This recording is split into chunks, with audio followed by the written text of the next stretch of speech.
Especially for English speakers, I want to present two books. The first one is this one. It is Phrasebook, Hello Bashkortostan, Salam Bashkortostan. It has phrases in Bashkort, English and Russian, and it has more than 500 pages. Let me just read a couple of examples.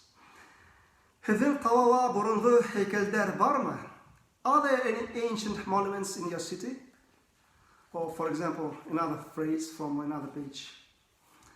Moscowga teplokhodlar yish yuriymi? How often do boats go to Moscow? You see these phrases? It has lots of pages, lots of phrases. So I recommend you this book, this phrase book. And the next book is Bashkort English Dictionary. This book has approximately 20,000 words.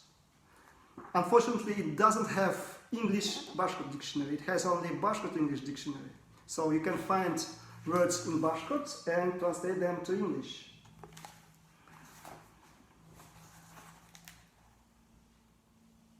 I know that there are dictionary from Bashkort to Russian language, and it has more than 20,000 words. But this dictionary, as I know, has the biggest amount of words from Bashkort to English, as of now. And this book was written in 2020. So maybe in future we will see some more books, Bashkort English dictionaries and English Bashkort dictionaries that have more than 20,000 words. But as of now, as I know, this is the biggest dictionary from Bashkort to English. So I can recommend you these two books, especially for English speakers who are interested in Bashkortostan, in Bashkort nature, Bashkort culture and Bashkort language. Hello Bashkortostan Phrasebook and Bashkort English Dictionary. Okay, you can buy these books. And goodbye and good luck.